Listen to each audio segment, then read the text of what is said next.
स्तुति की भेंट लिए, अपनी आराधना और सामर्थ की परमेश्वर भेंट तुझे चढ़ाता हूं। तू इस सारे ज्ञान के, सारे आदर के, सारे महिमा के योग्य है। तेरे जैसा और कोई नहीं, तेरे सिवाय और कोई नहीं। तेरे सम्मुख में हम आते हैं, तेरी आराधना करते हैं, पूरे मन से, पूरे दिल से हम तेरी आराधना करते हैं। परमेश्वर, तूने अपना इकलौता पुत्र हमारे लिए भेजा ताकि जो कोई उस पर विश्वास करे वो नाश ना हो परंतु अनंत जीवन को प्राप्त करे। वो मेमना जो हमारे लिए वध किया गया वो योग्य है। हमारे सर्वशक्तिमान पिता परमेश्वर, फिर से इस सुबह के समय के लिए तेरा धन्यवाद करते हैं। एक बार और तेरी उपस्थिति में आके तेरा नाम का धन्यवाद कहने के लिए, तेरी महिमा गाने के लिए परमेश्वर प्रभु जी, हमारे जीवन में जो तूने सुंदर अवसर दिया है इसलिए तेरा बहुत बहुत धन्यवाद। तू ही धन्यवाद के योग्य है, आदर के योग्य है, महिमा के योग्य है, सारे जलाल के योग्य है। धन्यवाद के साथ तेरे चरणों के समीप में आते हैं परमेश्वर। हमारी आराधना, हमारी स्तुति, हमारा प्रशंसा करना परमेश्वर प्रभु जी, हमारा आराधना करना सब तुझे ग्रहण होने पाए परमेश्वर। हम सब में से हर एक को, जितने आज तेरी उपस्थिति में है, सभी को तेरे हाथों में समर्पित करते हैं। हमारी प्रार्थना को सुन के हमें उत्तर देने वाला परमेश्वर तू है, इसलिए तेरा धन्यवाद। सारा आदर जलाल तुझी को यीशु नासरी के नाम से मांगते हैं। Amen, amen, amen. Hallelujah, hallelujah. मैं जानता हूं कि ये बड़ा एक आम चीज है कि कोई भी आराधना करने के लिए शुरू करने से पहले 2 बार हालेलुया नहीं बोला तो जोश नहीं आता है। लेकिन ये आपको जोश दिलाने के लिए नहीं है, ये मेरी आराधना है परमेश्वर को। यदि आप परमेश्वर की आराधना करना चाहते हैं, आप भी अपने स्वरों को उठा के, अपने दिलों को खोल के, अपने मुंहों को खोल के, अपनी जुबान को खोल के हम एक साथ मिलकर परमेश्वर की आराधना करने पाएंगे। क्योंकि मेरी आराधना मैं जो यहाँ पे करता हूँ वो मेरे परमेश्वर के लिए है। पिछले दिनों में हम इस प्रकार से सीखने पाए थे, मेरा गीत आपसे ज्यादा मेरे एक परमेश्वर के लिए है। आप जो गीत गाएंगे वो आप मेरे लिए नहीं, अपने बराबर में बैठे के लिए नहीं, लेकिन आप परमेश्वर के लिए गा रहे हैं, आप परमेश्वर की आराधना कर रहे हैं। तो क्यों ना हम अपने अपने स्थानों में एक बार और खड़े हो जाएंगे, गीतों को गाते हुए, आराधना करते हुए, आनंद मनाते हुए, अपने सारे विचारों को उसके चरणों में रखते हुए धन्यवाद के साथ उसके चरणों में आए और उसकी स्तुति करेंगे। ये गीत इस प्रकार कहता है, प्रभु मैं खुद को तेरे समीप में लेके आता हूं।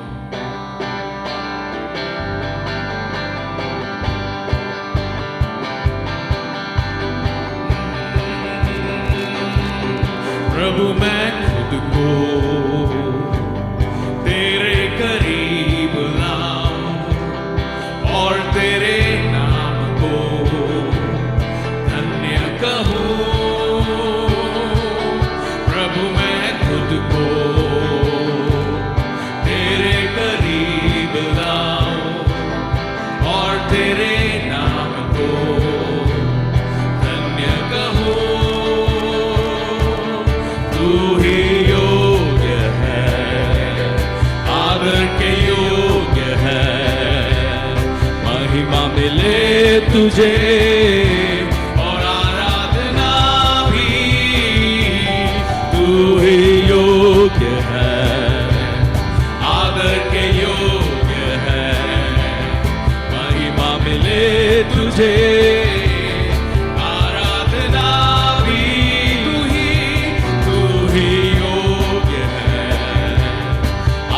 के योग्य है, महिमा मिले तुझे और आराधना भी। तू नहीं तो प्रभु मुझे मेरे पापों से, ओ तू नहीं तो प्रभु मुझे मेरे पापों से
परमेश्वर तू ही योग्य है, यीशु तू ही योग्य है।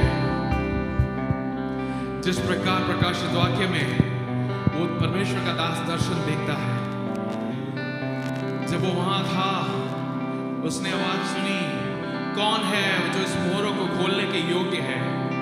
तो वहां पे एक था जो मेमने सा था, जिसके चारों ओर 24 प्राचीनों ने अपने सर के मुकुट उतार के उसको कहा, तू वध किया हुआ मेमना, तू योग्य है, तू ही योग्य है, तू ही योग्य है, आदर के योग्य है, महिमा मिले तुझे और आराधना भी, तू ही योग्य है, आदर के योग्य है, महिमा मिले तुझे और आराधना भी।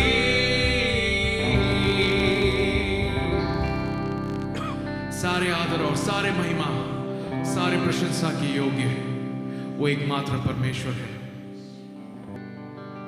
आइए परमेश्वर के सम्मुख में एक बार और अपने आप को समर्पित करें। कहें, परमेश्वर, हम अपने पापों के कारण ही नाश हुए जाते हैं, तू हमें छुड़ा ले, तू हम पे राज कर, तू हम पे प्रभुता कर, तेरी प्रभुता हम पे रहे। जिस प्रकार आखिरी वचन में कहा, हम तेरी प्रजा हैं, तेरी चराई की तेरी भेड़ें हैं। उस परमेश्वर के सम्मुख में हम आएंगे। तूने किया खाली अपने आप को, छोड़ी सारी महिमा, होकर खुदा कि यीशु ने अपने आप को बना मनुष्य समान,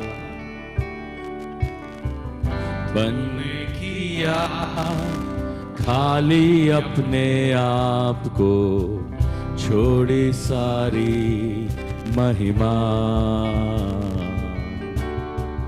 होकर खुदा कि यीशु ने अपने आप को बना मनुष्य समान,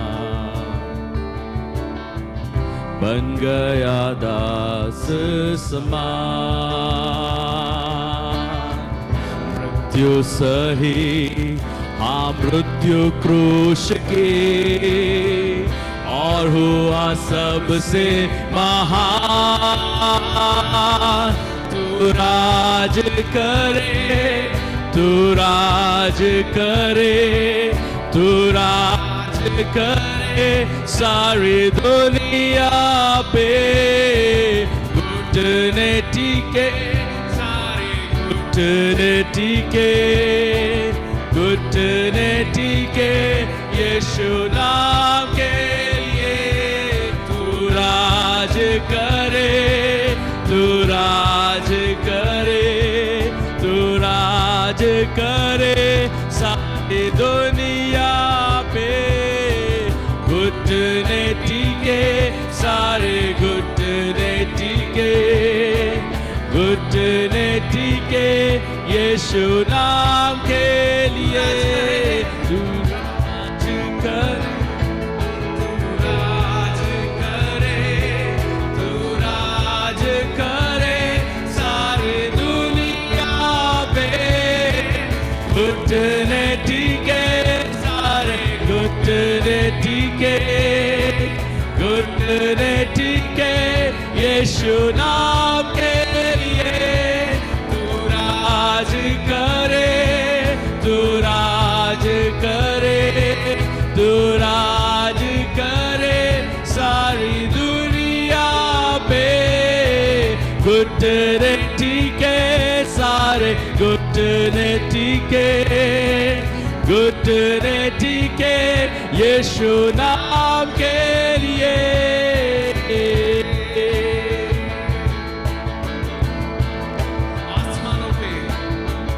आसमानों में है स्थिर तेरा तेरा सिंहासन पराक्रमी खुदा, महिमा से अब फैले तेरा शासन, कदमों पे सारा जहां, सजदे पे हर इंसान, वध जो हुआ निर्दोष मेमना, तेरा है सारा अधिकार, तू राज करे, तू राज करे, तू राज करे सारी दुनिया पे, घुटने टीके सारे घुटने टीके, घुटने टीके यीशु नाम के लिए, तू राज करे, तू राज करे, तू राज करे सारी दुनिया पे, घुटने टीके सारे घुटने टीके, घुटने टीके यीशु नाम के लिए, कल आज और सर्वदा यीशु तू ही है खुदा, कल आज और सर्वदा यीशु तू ही है खुदा, कल आज और सर्वदा यीशु तू ही है खुदा, ओ कल आज और सर्वदा यीशु तू ही है खुदा, तू राज करे, तू राज करे, तू राज करे सारी दुनिया पे, घुटने टीके सारे घुटने टीके, घुटने टीके यीशु तू राज करे, तू राज करे, तू राज करे सारी दुनिया पे, घुटने टीके सारे घुटने टीके, घुटने टीके यीशु नाम के लिए,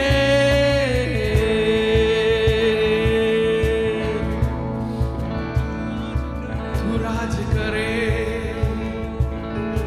परमेश्वर हम तुझसे फिर से विनती करते हैं, तू राज कर।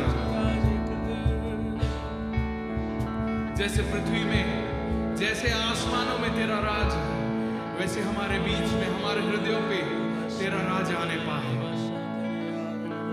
हम तुझे अपना प्रभु, अपना उद्धार करता, अपना राज अंगीकार करते हैं। तू ही हम पे राज कर, तू ही हम पे प्रभुता कर।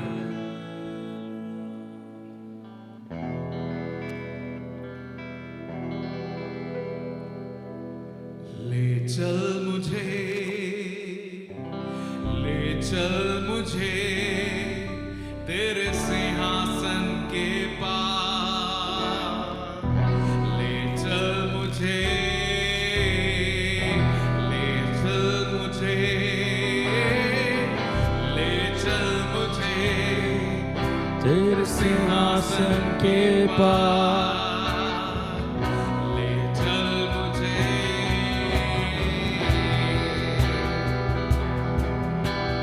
परमेश्वर से कहेंगे, परमेश्वर मैं तेरे पास आता हूँ, मैं तेरे पास आता हूँ, पवित्र दिल से आराधना मैं करता हूँ, प्रेमी मन से मैं तेरे पास आता हूँ, पवित्र दिल से आराधना मैं करता हूँ प्रेमी मन से, तुझे ढूंढता हुआ, तुझे चाहता हुआ, मुझे खींच ले मैं दौड़ूंगा। तुझे ढूंढता हुआ, तुझे चाहता हुआ, मुझे खींच ले मैं दौड़ूंगा। ले चल मुझे, ले चल मुझे, तू है जहां, ले चल मुझे, ले चल मुझे, ले चल मुझे तेरे सिंहासन के पास। ले चल मुझे तेरे पवित्र स्थान को।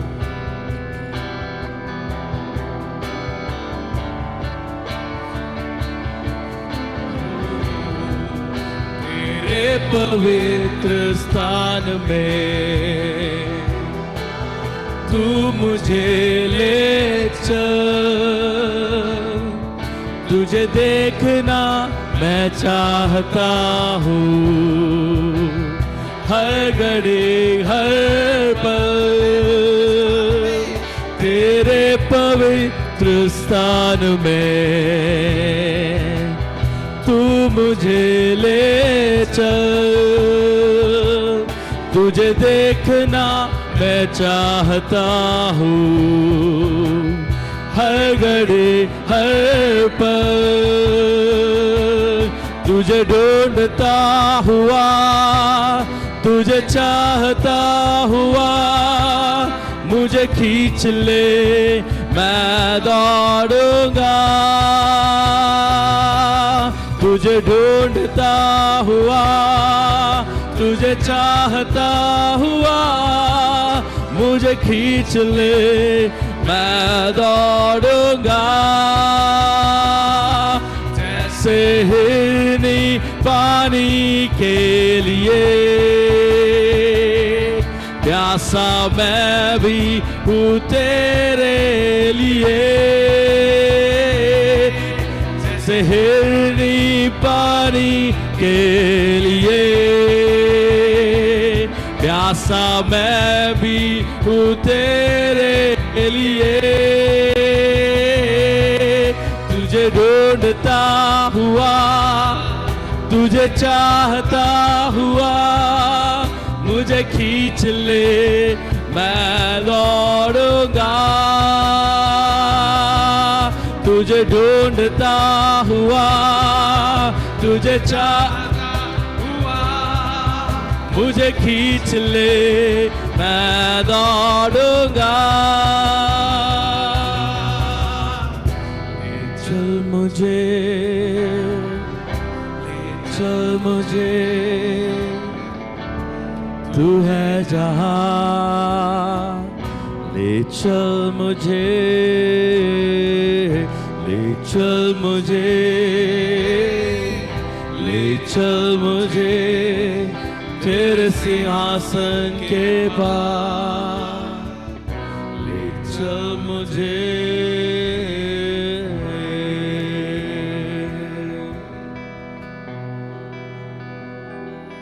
क्या आज आपका भी प्यास परमेश्वर के लिए है?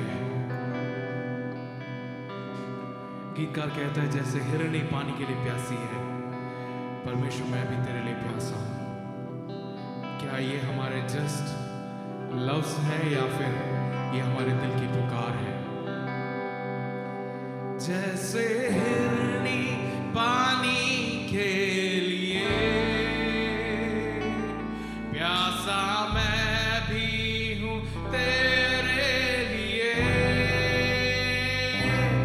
जैसे हिरनी पानी के लिए प्यासा मैं भी हूँ तेरे लिए। तुझे ढूंढता हुआ, तुझे चाहता हुआ, मुझे खींच ले, मैं दौड़ूंगा। तुझे ढूंढता हुआ, तुझे चाहता हुआ, मुझे खींच ले, मैं दौड़ूंगा। ले चल मुझे, ले चल मुझे, तू है जहां, ले चल मुझे, ले चल मुझे, ले चल मुझे तेरे सिंहासन के पास, ले चल मुझे।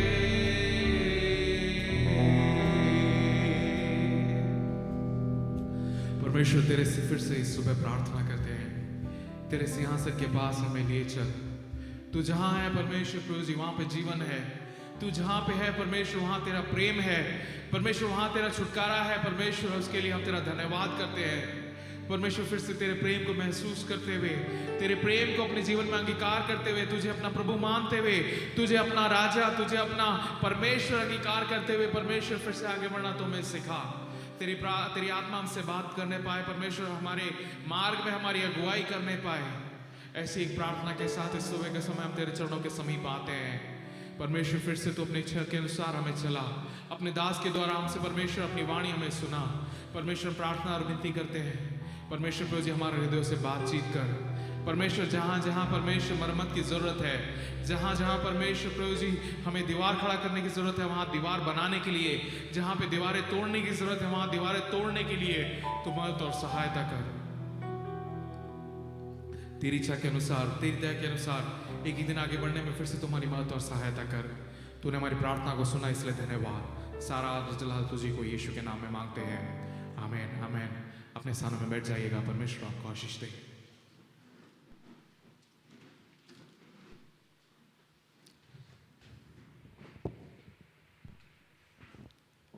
Hallelujah, hallelujah.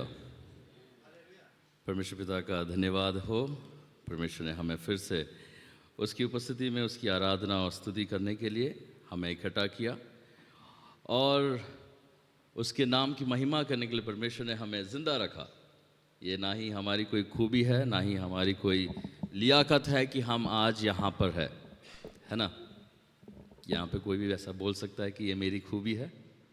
नहीं। आए हुए सभी प्रिय जनों को प्रभु यीशु मसीह के प्रेमी और मधुर नाम में हम आपको स्वागत करना चाहते हैं। विशेष तौर से हमारे बीच में भाई मैथ्यू और उनके परिवार, उनको हम स्वागत करना चाहते हैं। क्यों ना हम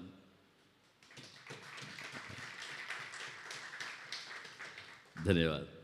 मेरी आशा और प्रार्थना है कि आपका यहाँ आना हमारे जीवन के लिए भी आशीष का कारण होगा, और ये कलीसिया आपके लिए भी, आपके जीवन में भी एक आशीष का कारण होगा। आमीन। सभी व्यक्तियों को जो काफ़ी दिनों के बाद आए हैं, कुछ गैप के बाद आए हैं, सभी को मैं फिर से यीशु मसीह के नाम से स्वागत करना चाहता हूँ। क्यों ना हम आज हम सब जानते हैं एक सुपरिचित वचन की मनादी करेंगे। मेरे साथ निकालिए मत्ती रचित सुसमाचार, उसका 28वां अध्याय। मत्ती रचित सुसमाचार उसका 28वां अध्याय, उसका 18 से 20 तीन कलमों को हम पढ़ेंगे। Matthew chapter 28 words 18 to 20।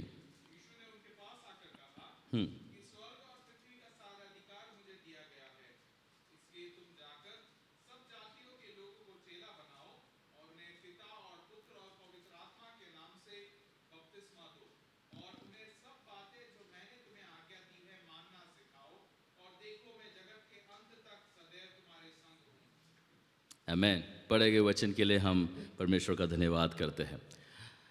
सुपरिचित वचन, हम इसको हिंदी इंग्लिश में द ग्रेट कमीशन के तौर पर हम सब जानते हैं इसे। एक महान आयोग परमेश्वर ने हमारे और हर एक के जीवन में जो दिया है उसके बारे में यहाँ पर लिखा गया है। अगर इस किताब की शुरुआत देखें, वो एक पर यीशु मसीह के जन्म और उसके परीक्षा के बाद की बात जब देखते हैं तो पहाड़ से शुरू होता है, और यहाँ पर ये किताब का जो अंत है वो भी एक पहाड़ में आकर ख़त्म होता है। उसके इस अध्याय में इस वचन सुसमाचार में हम काफ़ी बार पहाड़ों का जिक्र किया हुआ है। यीशु मसीह का पहाड़ पर जाना, उसके चेलों के साथ पहाड़ पर जाना, पहाड़ी उपदेश, सब कुछ उसके बारे में वहाँ पर लिखा है। और एक पैटर्न देखते हैं इस किताब में। परमेश्वर जब यीशु मसीह की जो जीवन घटनाओं की यीशु मसीह की कथा को जब लिखता है, वो एक पैटर्न को चुनता है और उसके अनुसार वो सारी बातें घड़ता है कर हम यहाँ पर देखते हैं। यहाँ पर जो हमने पद पढ़ा है वो यीशु मसीह की इस पृथ्वी पर जो उसकी कहानी है, कथा है इस पृथ्वी का, उसका एक आखिरी भाग देखते हैं। और वहाँ पर हम ये भी देखते हैं कि शिष्यगणों का जो ट्रेनिंग था, उसका भी एक एंड वहाँ पर हम आते हुए देखते हैं। अब यहाँ पर यीशु मसीह अब उनको और ज़्यादा प्रशिक्षण नहीं देंगे, और हम देखते हैं जहाँ पर यीशु मसीह अपने पृथ्वी की जो सेवकाई है उसको ख़त्म कर रहे हैं, और वहाँ पर वो मुझे और आपको एक नई बुलाहट के साथ एक नया काम शुरू करने के लिए यहाँ पर आह्वान दे रहा है। परमेश्वर हम सभी से एक चाहत रखता है। और जब हम उसके 10वें अध्याय को पढ़ते, मत्ती रचित सुसमाचार उसका 10वें अध्याय, वहाँ पर कैसे एक सेवक को होना चाहिए, कैसे एक विश्वासी जब परमेश्वर के वचन को लेकर जाता है, वो उसकी जीवन कैसा होना चाहिए, उसकी यात्रा कैसा होना चाहिए, किन किन बातों को उसे संभालना चाहिए या किन किन बातों को उसे ध्यान रखना चाहिए, ऐसे वहाँ पर जिक्र किया है। अब यहाँ पर देखते कि अब तक जो चेले थे उनको यीशु मसीह बुलाता है चेले बनाने के लिए।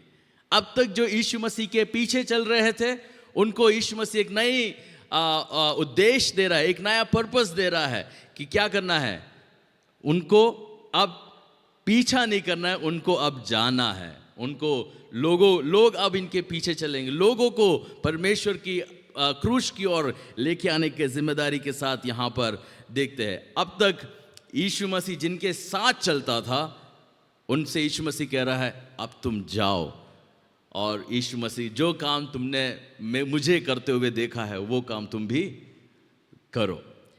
यहाँ पर जब हम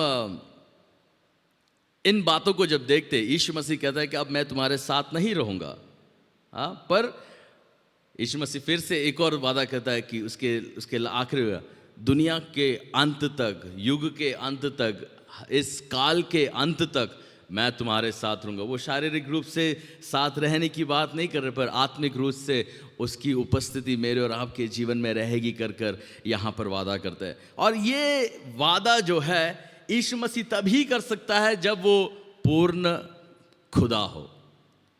पूर्ण मनुष्य के तौर पर वो ये वादा नहीं कर सकता।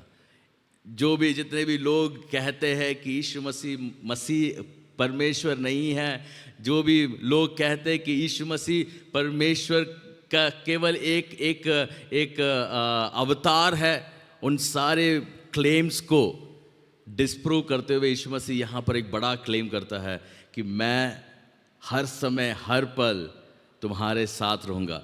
इसका एक कमेंट्रेटर्स ने इस तरह से कहा कि जब वो कहता है कि हर समय तुम्हारे साथ रहूँगा, वो केवल एक दिन की बात नहीं, वो कह रहा है कि हर दिन, यानी सुबह से लेकर शाम तक हर दिन मैं तुम्हारे साथ रहूँगा। यानी जब तक मुझ में और आप में सांस है तब तक, जहाँ भी हमारी परिस्थिति हो, जहाँ पर भी हम रहते हो, उन हालातों में यीशु मसीह हमारे साथ रहेंगे कर यहाँ पर बताते हैं।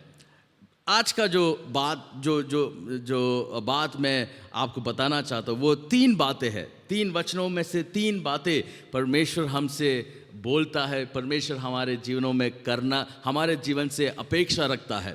पहली बात परमेश्वर यहाँ पर कहता है अधिकार के बारे में। पहली बात अधिकार के बारे में यहाँ पर कि किस तरह से हमें जो सौंपा हुआ अधिकार है मुझे और आपको इस्तेमाल करना चाहिए। स्पर्जन इस तरह से कहते हैं कि कुछ लोगों के हाथ में अधिकार दे तो वो खतरा हो सकता है।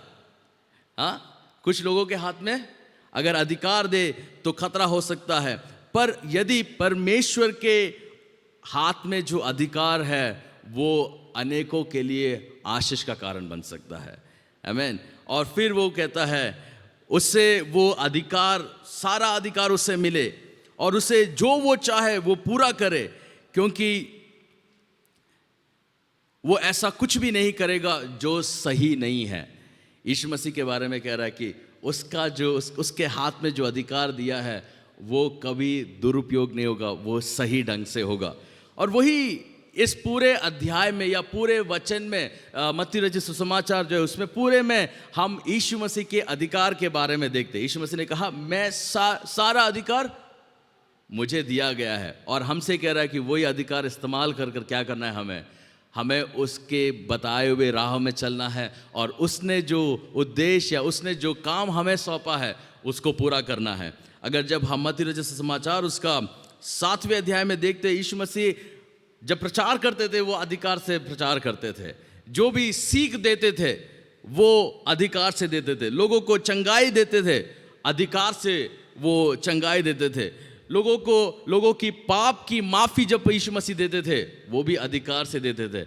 इस हद तक कि सदूकी और फरीसी आके बोलते हैं इसके पास क्या ऐसा अधिकार है कि ये पापों को माफ़ करे।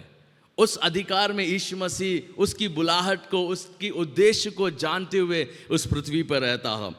फिर हम देखते हैं कि उसका शैतान के ऊपर वो अधिकार बोलता है, और आखिर में वो अपने उसके डरवैयों को या उसके दासों को वो अधिकार देते हुए वो आगे बढ़ता है। एक बात अगर हम इसमें देखें, उसका 18 से 20 वचनों को देखते हैं, हम एक शब्द बार बार सुनते हैं, एक शब्द का जिक्र बार बार किया है, क्या है? सब अधिकार, फिर क्या है? सारा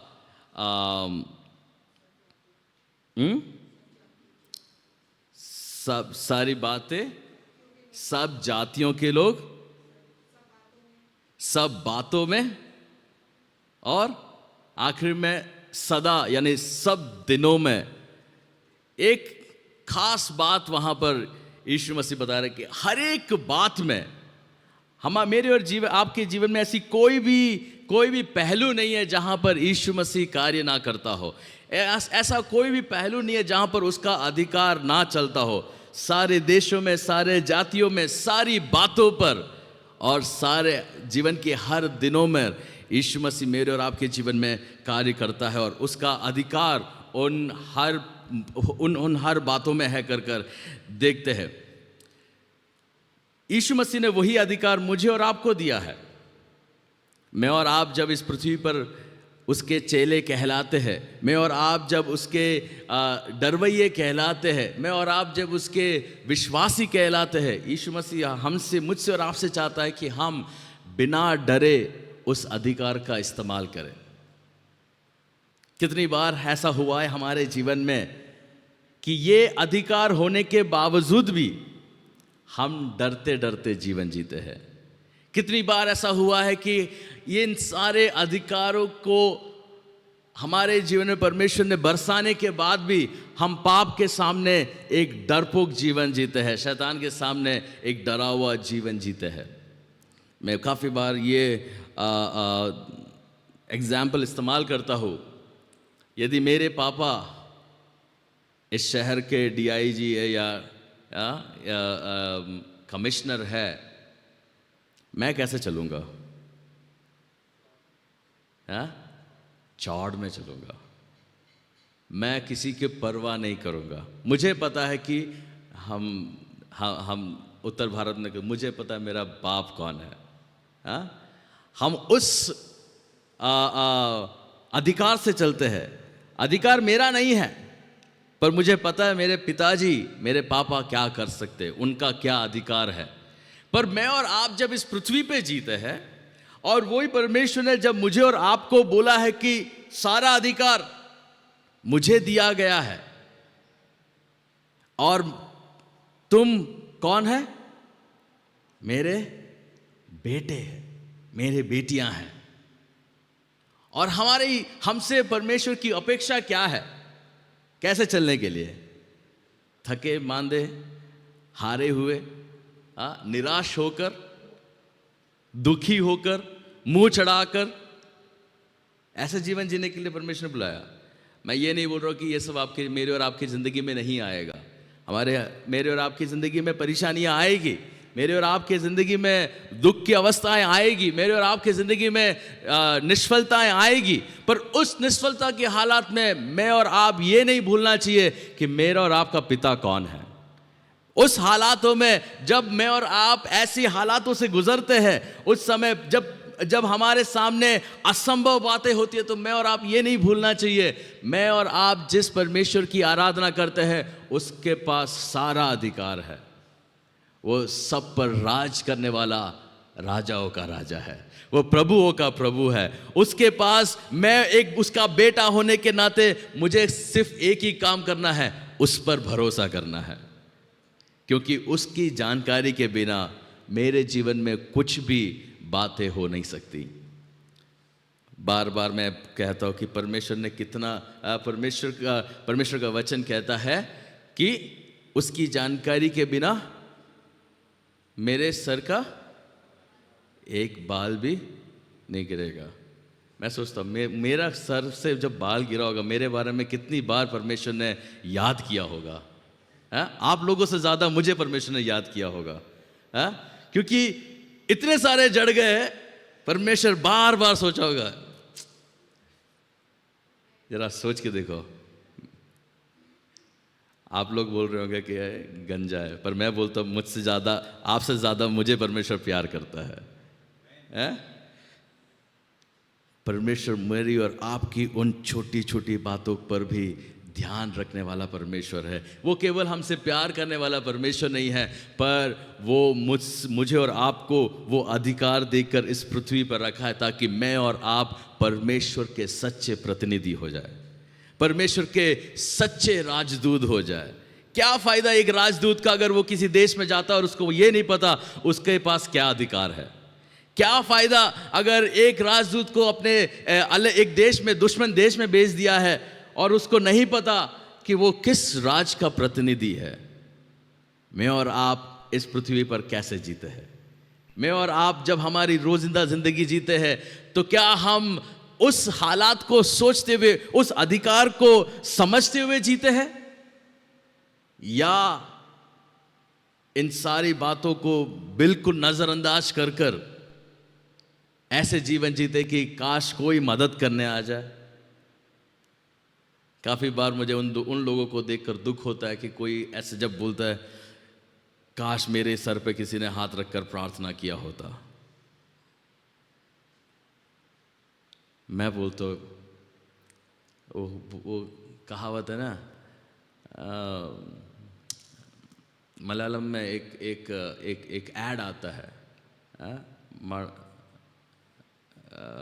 गोल्ड, एक गोल्ड का ऐड आता है, मलाबार गोल्ड नहीं, दूसरा एक गोल्ड का है, पता नहीं, बहुत सारे गोल्ड है केरला में। उनका ऐड ऐसा आता है, वो ऐसा कहता है कि घर पे सोना रखने से मुत्तुट फाइनेंस, ठीक है, कि घर पे सोना रखकर पूरे गांव में ऐसे भिखारियों के समान क्यों घूम रहे हो? रखो, गिरवी रखो पैसे। मेरे और आपके अंदर परमेश्वर ने वो सोने जैसा अधिकार दिया है, पर मैं और आप ऐसे डर डर के जीते हैं, ऐसे थके मांदे। छोटी सी परेशानी काफ़ी है मुझे और आपको हिला देने के लिए। एक छोटी सी परेशानी काफ़ी है, एक छोटी सी जवाब ना मिलना मेरे और आपके लिए काफ़ी है। हम हिल जाते हैं, पर हम भूल जाते हैं कि मैं और आप उस परमेश्वर के बेटे और बेटी है जिसको इस सारे पृथ्वी के ऊपर, स्वर्ग के नीचे, सबके ऊपर अधिकार दिया हुआ परमेश्वर है। हम भूल जाते हैं कि परमेश्वर ने केवल हमारी हालातों पर ही नहीं, परमेश्वर ने पाप और मृत्यु पर विजय पाया है। उसकी मौत और दफन से और उसके पुनरुत्थान से हर बात जो मेरे और आपकी पहुंच की बाहर है, उन बातों पर भी यीशु मसीह ने विजय प्राप्त किया है। हमें कैसा जीवन जीना चाहिए? परमेश्वर कहता है सारा अधिकार हमें और मुझे और आपको भी। मैं ये बात किसी के जीवन में अब तक होते हुए नहीं देखा। मैं आशा रखता हूं कि हम में से किसी के जीवन में ऐसा एक जगह पर इस तरह से लिखा, पर यीशु मसीह ने जो कार्य किया है उससे बढ़कर तुम भी करोगे। आशा है कि मैं उस ऐसी एक विश्वास का जिंदगी जीऊं कि मैं मेरे जीवन के द्वारा अनेक लोगों के लिए मैं एक आशीष का कारण बनूं, मेरे नाम की वाहवाह के लिए नहीं। और मेरी प्रार्थना है कि हम में से हर एक व्यक्ति का जीवन का लक्ष्य ये होना चाहिए। परमेश्वर ने वो वादा दिया है। क्या परमेश्वर ने अगर वो कहा तो नामुमकिन है? क्या परमेश्वर झूठ बोल सकता है? वो परमेश्वर का वचन कहता है कि वो इंसान नहीं कि वो झूठ बोले। और उसने कहा कि उसने जो किया उससे बढ़कर मैं और आप करेंगे। पर आज तो हमारी हालात देख के ऐसा लगता नहीं है कि कभी हमने वो वचन पढ़ा भी नहीं है, पढ़ा भी हो या नहीं। हमें हमारे हालातों को देख के ऐसा लगता है कि शायद हमने ये वचनों को भी नहीं पढ़ा है कि हमको परमेश्वर ने अधिकार के साथ इस पृथ्वी पर रखा है। अधिकार केवल हमारे, काफी लोग इस बात के लिए प्रार्थना करते हैं, अधिकार के साथ मांगते हैं। किसको कि क्या मांगते हैं? क्या मांगते हैं? पैसा, धन दौलत, अधिकार के साथ मांगते हैं।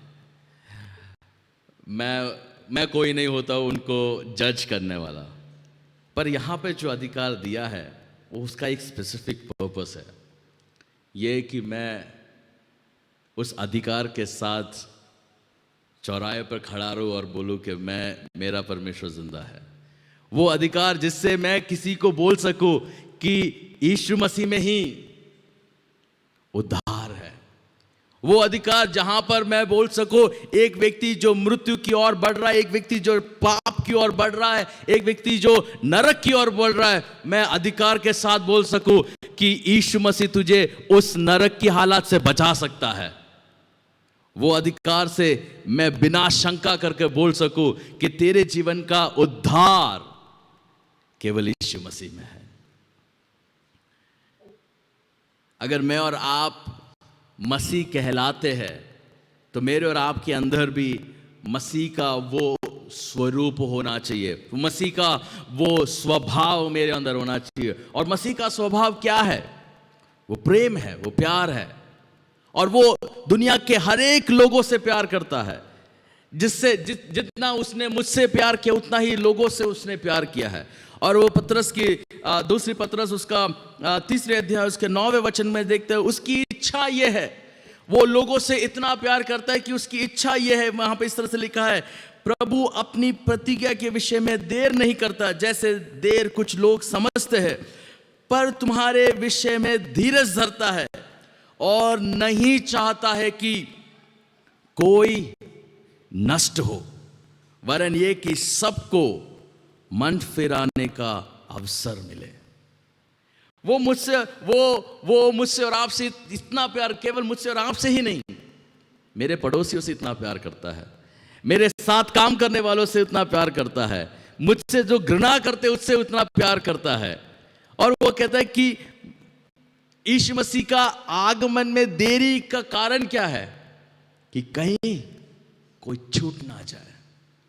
और मुझे और आपको वो अधिकार दिया, मुझे और आपको वो जिम्मेदारी दिया कि हम इस दुनिया में उसके प्रतिनिधि होकर परमेश्वर के वचन को, परमेश्वर के उस प्यार को, परमेश्वर जो धीरज दिखा रहा है वह हम उन तक उसका सदुपयोग कर कर उन तक परमेश्वर का प्यार पहुंचाए, उन तक परमेश्वर के वचन को पहुंचाए।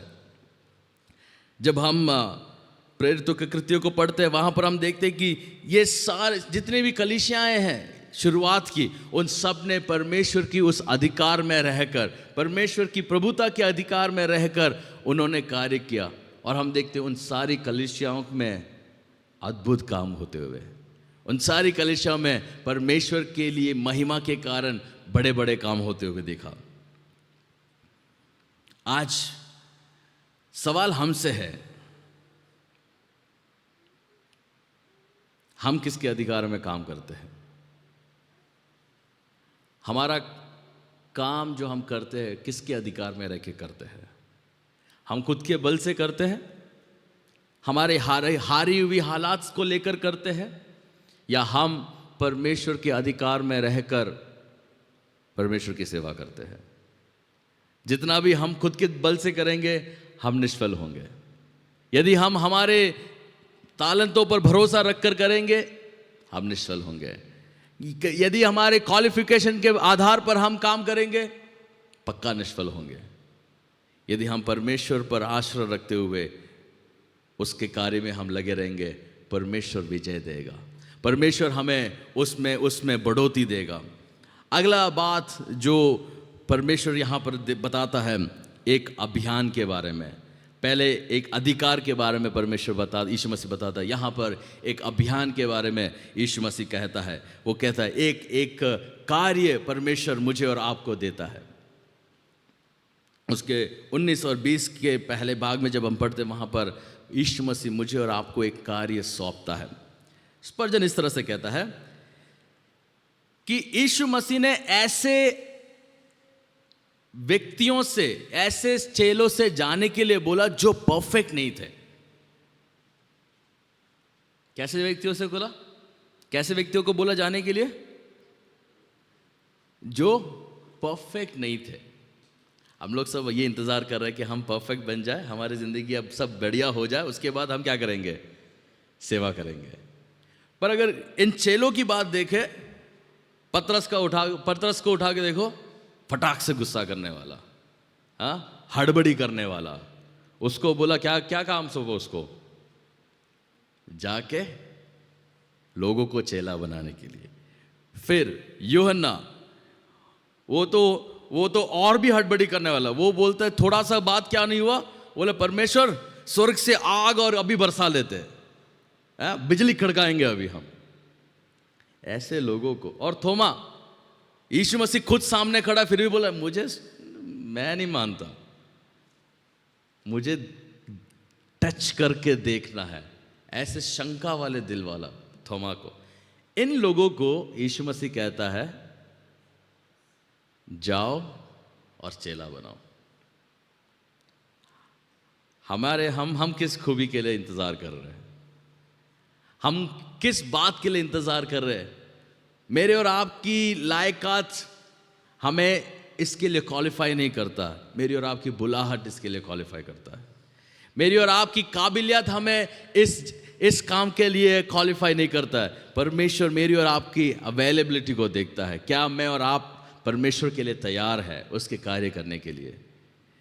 जब यहाँ पर इस वचन को पढ़ते हैं, यूनानी भाषा में हम लोग सब बोलते परमेश्वर की आज्ञा थी कि जाने के लिए बोला, पर वहाँ पर हम अगर उसको ग्रीक में अगर उस वचन को पढ़ते हैं, वहाँ पे ऐसा नहीं लिखा है जाने के लिए, वहाँ पे ऐसा लिखा है, उसका अर्थ है जब तुम जाओ तब शिष्य बनाओ।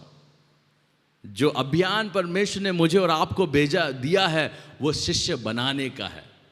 जाना तो अनिवार्य है, जाना इस प्रोसेस, आप एक जगह नहीं रुक सकते। अगर आप एक जगह रुक गए, आप क्या है, मैं और आप क्या है, स्टैग्नेंट है, कोई जिंदगी नहीं है उसके अंदर। जिंदगी चलती रहनी चाहिए, और जैसी आपकी जिंदगी चलती रहेगी, जैसी मेरी और आपकी जिंदगी बढ़ती रहेगी, दिन प्रतिदिन जैसी जाते रहेंगे, मुझे और आपसे परमेश्वर की अपेक्षा है कि मैं और आप शिष्य बनाए और परमेश्वर के लिए एक अच्छा गवाह बने, परमेश्वर के लिए एक उत्तम साक्षी बने, परमेश्वर के लिए एक बेहतरीन जिंदगी जीकर इस दुनिया में दिखाए कि लोग मेरे और आपकी जिंदगी को देखकर बोले इनका परमेश्वर सच्चा परमेश्वर है। मेरे और आपकी ऑफिसों में जब मैं और आप काम करते हैं, आपके चाहे पूरे कलीग्स पूरे फ्लोर में सब लोग गलत कर रहे होंगे, आप वो सही काम करें ताकि लोग आपके काम को देखकर आपके स्वर्ग के पिता को महिमा दे पाए। पर हम लोग ये नहीं करते। हम लोग जिधर भीड़ है, जिस तरफ झुकाव है, हम भी उन मेजॉरिटी में होना चाहते हैं। कितने लोग इस बात से सहमत हैं? कितने लोग हम में से है जो हिम्मत कर कर हमारे ऑफिसों में, हमारे कॉलेजों में, हमारे स्कूल्स में जो बात गलत है उसको गलत है कर कर बोलने के लिए तैयार है। जो बात परमेश्वर के वचन के अनुसार गलत है, जो वह बात नैतिकता के आधार पर गलत है, जो एथिकली गलत है, उसको गलत है कर कर बोलने के लिए हम में से कितने तैयार होते हैं? अगर हम नहीं होते तो मेरी और आपकी ज़िंदगी गवाही नहीं है। पिछले दिनों में मैं एक कैंप में बात कर रहा था। मैंने पूछा बच्चों से कि आप में से कितने कॉपी करते हो? कॉपी करते हो? यहाँ पे पूछूं मैं? नहीं? ठीक है। बहुत बच्चे थोड़े थोड़े मन से हाथ ऊंचा उठाया और फिर मैंने पूछा आप में से कितने लोग गवाह बनना चाहते हो? सबने हाथ उठा दिया। मैंने बताया, ये बात बताया कि आप किस मुंह से लेकर उसको जाकर ये बोलोगे कि परमेश्वर पर भरोसा रख, एग्जाम का टेंशन मत ले। वो बोलेगा अरे भाई कल मैंने तुझे बचाया एग्जाम में फेल होने से, मुझ में से कॉपी करके तूने लिखा और तू आज परमेश्वर की बात कर रहा है। एक छोटी सी बात हुई, पर मेरी और आपकी जिंदगी की बड़ी बड़ी बातों को ये अप्लाई करके देखिए। क्या हम सच्चे गवाह हैं? क्या मेरी और आपकी जिंदगी को देखकर कोई यीशु मसीह का चेला बनेगा? क्या मुझे और आपको जो जिम्मेदारी परमेश्वर ने दिया है उसको क्या हम सही ढंग से पूरा कर रहे हैं? क्या मैं और आप जिस तरह से बोलते हैं, बात करते हैं, मेरे और आपकी जो हाव भाव है, मेरे और आपके जो स्वभाव है, क्या उसको देखकर लोग बोलेंगे इसके जैसा बनना है? या लोग हमारे में और उनमें कोई फर्क नहीं देखते? चेला यानी वो जो यीशु, जो उसके गुरु के साथ रहता हो, जो गुरु के साथ चलता हो, जो गुरु से सीखता हो, और केवल उतना ही नहीं, जो गुरु बोलता है उसके अनुसार काम करता हो। मुझे और आपको हमारे चेले बनाने के लिए नहीं, आजकल ये ज़्यादा होता है, खुद के चेले बनाते हैं। मैं और जोबिन काफ़ी बार इस बात को बात करते हैं, अभी चेले से हटकर बेटापन में आ गए हैं। अभी सब बहुत सारे स्पिरिचुअल फादर, मेरा डैडी है वो, मेरे स्पिरिचुअल मदर है वो, जो भी कर रहे हैं, पर मुझे उन सबसे मुझे और आपको क्या बनने के लिए बुलाया है? चेला बनने के लिए बुलाया है। आप डैडी हो या मम्मी हो या बेटा हो या बेटी हो, पर आप सच्चे चेले नहीं हो, सब बेकार है। जब यीशु मसीह की नज़रों से, परमेश्वर की नज़रों से जब वो हमें देखता है, अगर हम सच्चे चेले नहीं हैं, अगर हम उस चेलेपन का कॉस्ट उठाने के लिए तैयार नहीं है, हम उसके पीछे चलने के लिए जो कीमत चुकाना है उसके लिए हम तैयार नहीं हैं, हमारे टाइटल्स कोई काम के नहीं है। मैं और आपकी जिंदगी कैसी है? काश हम में से हर एक व्यक्ति चेला बनाने वाला होता। पहले की सदी में एक दिन में दिन प्रतिदिन वहाँ पर लोग भीड़ बढ़ते थे। एक बार तो 3000 लोग आ गए। आपको क्या लगता है, एक व्यक्ति के प्रचार से हुआ या उन लोगों की जिंदगी के द्वारा हुआ होगा? प्रचार ने तो बिल्कुल काम किया होगा, है ना? पर अगर इतने सारे लोगों को प्रभावित करना है, उस झुंड में जो, उस कलीसिया में जो लोग थे, उनका जीवन भी वैसा होगा। उनके जीवनों ने उनके आसपास में रहने वाले, उनके स्पीयर ऑफ इन्फ्लुएंस में जो भी लोग हैं, उनको प्रभावित किया होगा। मैं और आप किसको प्रभावित करते हैं? मेरा और आपका जीवन देखकर लोग पॉजिटिवली इन्फ्लुएंस होते हैं? क्या परमेश्वर की ओर वो आकर्षित होते हैं? क्या मेरा और आपकी जिंदगियों को देखकर वो, उनके दिलों में वो इच्छा होती है कि मुझे इसके जैसा जीना है?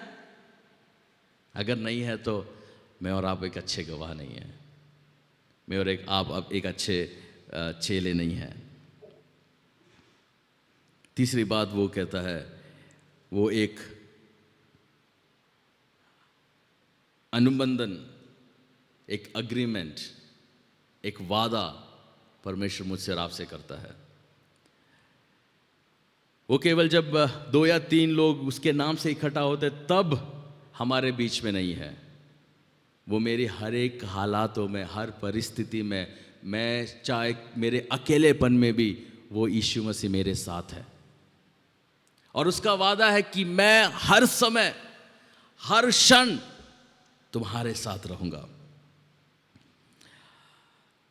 जब इन चेलों को बोला होगा कि इस दुनिया के कोने तक जाओ और परमेश्वर के लिए उन लोगों को बपतिस्मा दो, उनको सिखाओ, उनको चेले बनाओ, उनके लिए तो वो बड़ा उनको चौंका देने वाली बात होगी, है ना।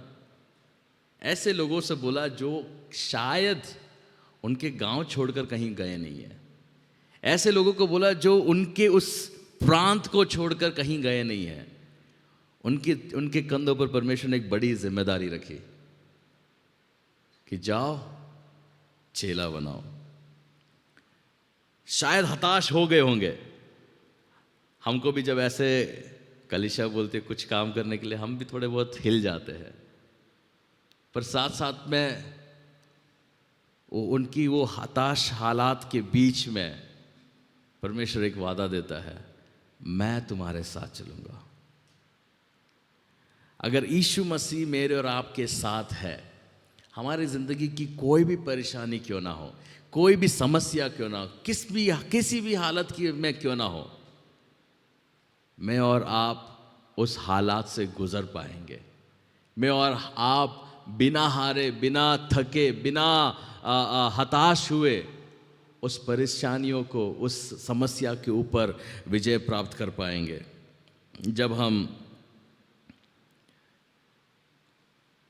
प्रेरितों का कृत्य पढ़ते हैं, वहाँ पर देखते हैं कि पौलुस ने भी उसके जीवन में ये परमेश्वर की उपस्थिति का अनुभव किया।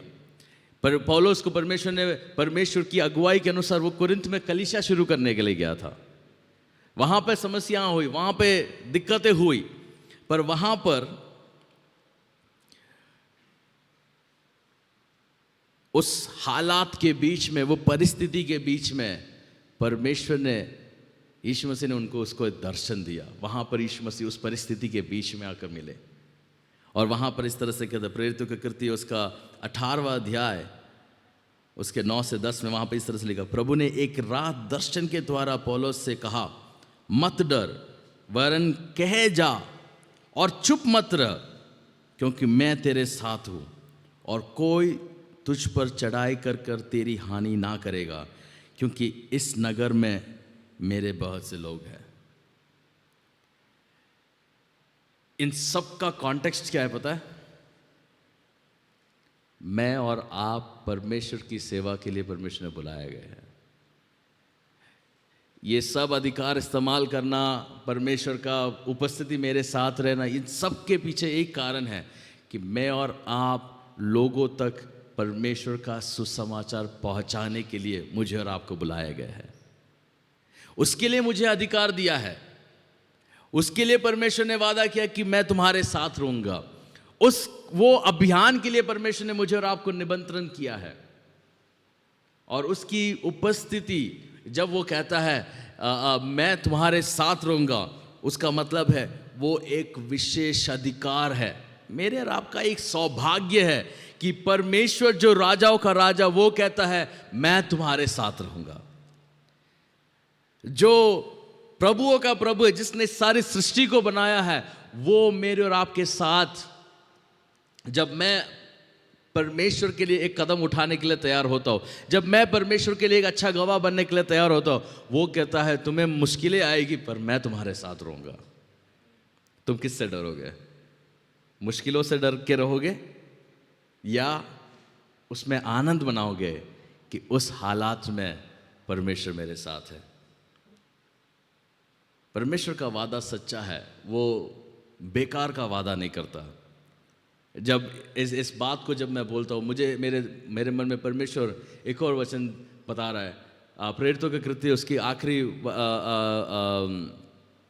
अध्यायों में पौलुस रोम की ओर बढ़ता है।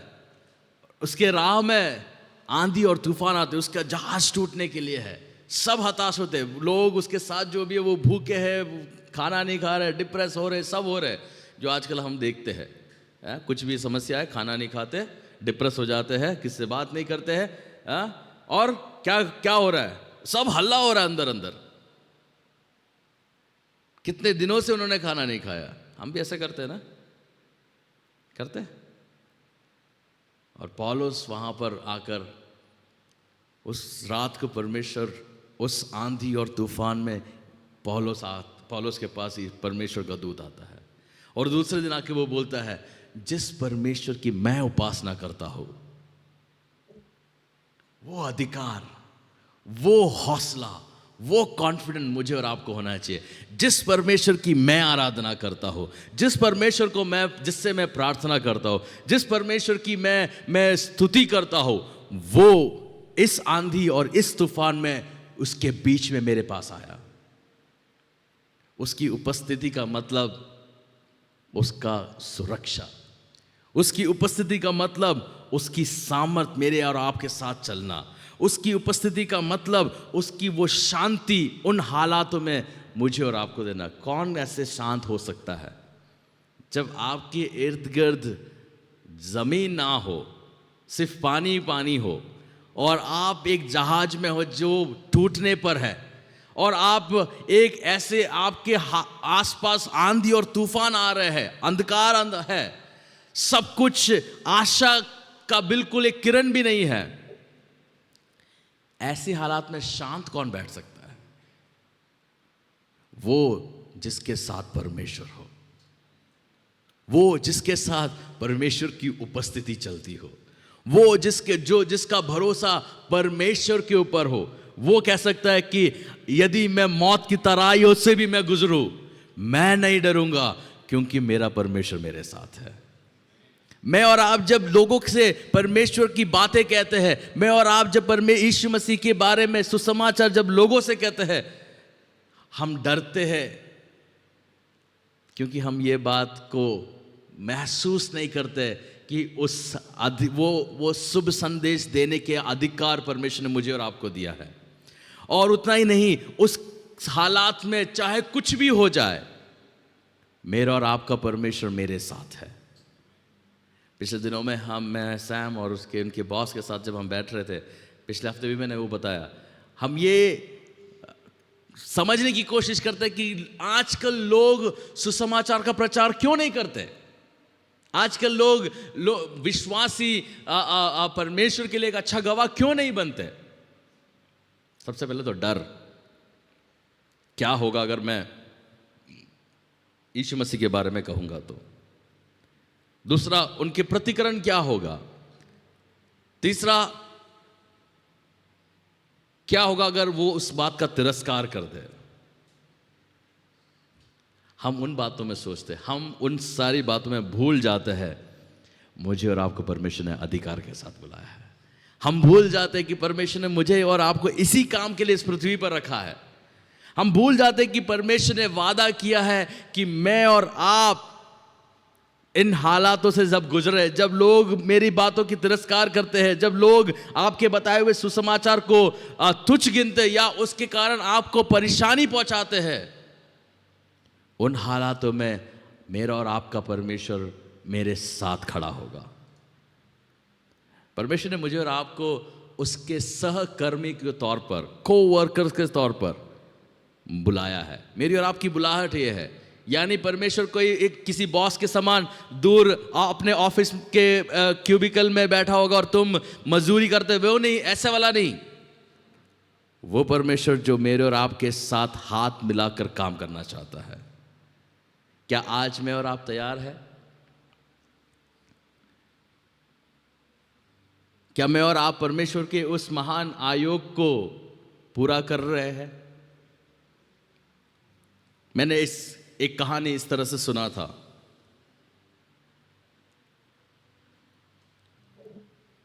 मेरा उद्देश्य 2 कहानी बताना था, पर एक कहानी में मैं बंद करना चाहूंगा। जब जीएफए हुआ करता था, हरिद्वार में एक जीएफए का, गॉस्पेल फॉर एशिया का एक सेवक हुआ करता था। उसने एक बार उसका रिपोर्ट इस तरह से लिखा, जो काफ़ी लोगों के बीच में प्रचलित है। वो हरिद्वार में था, हरिद्वार में उसको सेवकाई के लिए भेजा गया था। वो ऐसे ही एक दिन उस घाट से जब चल के जा रहा था, उसने देखा कि एक स्त्री फूट फूट कर रो रही है, फूट फूट कर अपनी छाती ठोक कर रो रही है। वो और उसके आसपास कोई भी नहीं है उसको सांत्वना देने के लिए। ये परमेश्वर का दास होने के, परमेश्वर का सेवक होने के नाते वो गया और बोला, बहन आप क्यों रो रहे हो? उसको लगा शायद ये इसके जीवन में कुछ बहुत बड़ा दुख है, शायद ये नदी में कूद कर आत्महत्या करेगी। ये डर से वो उसके पास गया और पूछा, उससे बात करने लगा। उस स्त्री ने इस तरह बताया, मेरे जीवन में बहुत परेशानियां हैं, मेरे जीवन में बहुत तकलीफ है, मेरे परिवार में बहुत सारी समस्या है, और मुझसे जो कुछ भी होता था मैंने कर दिया, मैं जो भी विधियां बताया सब कर दिया, पर मेरे जीवन की परेशानियां दूर नहीं हुई।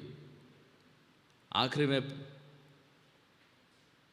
एक पुजारी ने कहा कि अगर तेरे सवालों के जवाब चाहिए, अगर तेरे जिंदगी में समस्या का हल चाहिए,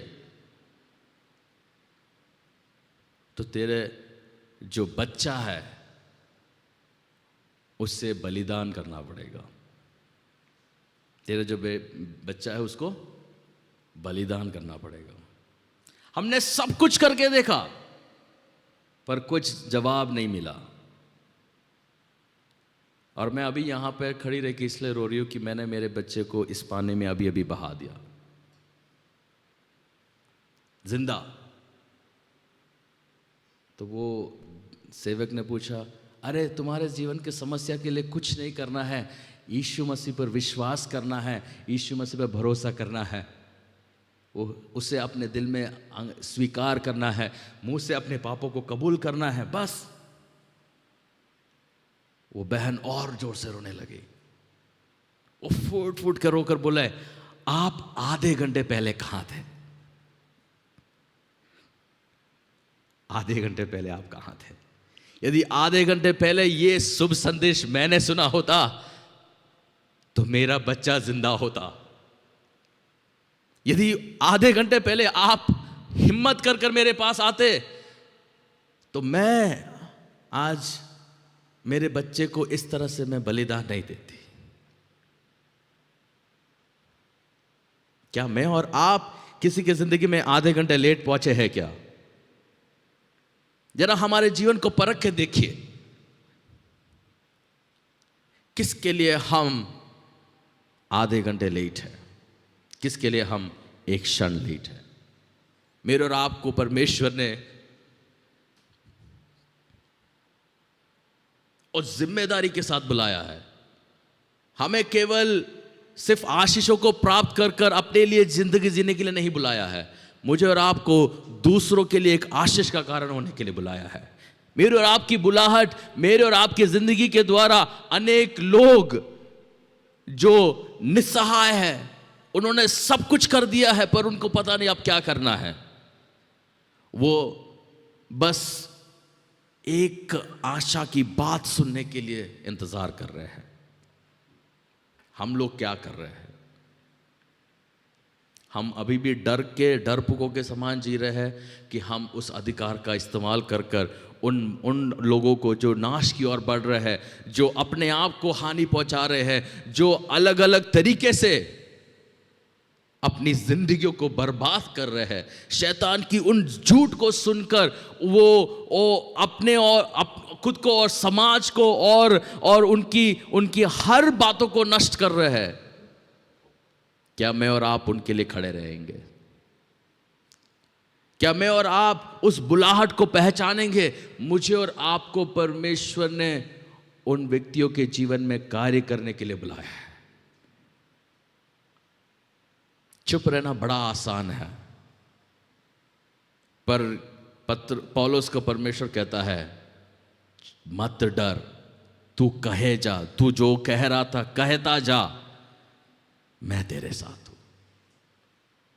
क्या आज मैं और आप एक निर्णय लेंगे कि मैं जिसको भी मिलूंगा, मेरे ऑफिस में मेरे दोस्त होंगे काफी सारे, शायद आपको नहीं पता होगा, आपके बगल में बैठने वाला, आपके क्यूबिकल में बगल में बैठकर जो आपसे हंसी मजाक करता होगा, उसकी ज़िंदगी में क्या क्या समस्या है, वो भी शायद ऐसी कोई कुर्बानी कर कर वहाँ पर आकर इस आशा के साथ बैठा है कि उसकी सारी समस्या पूरी हो गई, सिवाय ये बात कि वो कल दूसरा एक कुर्बानी करने के लिए तैयार होगा। क्या आपके पास वो सबसे बड़ा, उसके ज़िंदगी का सबसे बड़ी खुशखबरी ये है कि उसको ये सब करने की ज़रूरत नहीं है, केवल परमेश्वर यीशु मसीह पर विश्वास करना है। क्या आप परमेश्वर के वो संदेशवाहक बनेंगे? क्या आप परमेश्वर के उस समाचार को उस तक ले जाने के लिए आप अपने आप को इस्तेमाल करेंगे? क्यों ना हम अपनी आंखों को बंद करें, हम प्रार्थना करें। मुझे नहीं पता आपके जीवन में क्या बात है जिसके कारण आप उन बातों से रुकते हैं। मैं एक बात कह सकता हूँ कि यहाँ पर ऐसा कोई भी नहीं बैठा जिसके जीवन में परमेश्वर ने आशीषों को नहीं दिया है, पर मेरा सवाल ये है कि क्या वो आशीषें केवल हम अपने आप के लिए इस्तेमाल कर रहे हैं या किसी और की ज़िंदगी को आशीषमय करने के लिए? हम प्रार्थना करें, परमेश्वर मेरे ज़िंदगी को तू बदल खुदा, मुझे छू ले खुदा, पर मुझे सामर्थ से भर दे परमेश्वर,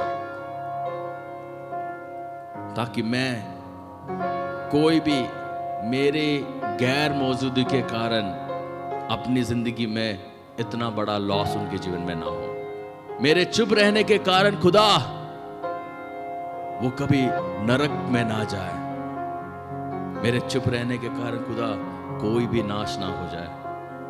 मुझे हिम्मत दे, मुझे सामर्थ्य दे खुदा, मुझे तुझ पर, तेरे वादे पर भरोसा करने के लिए मुझे सक्षम बना। क्यों ना हम अपनी आंखों को बंद करें।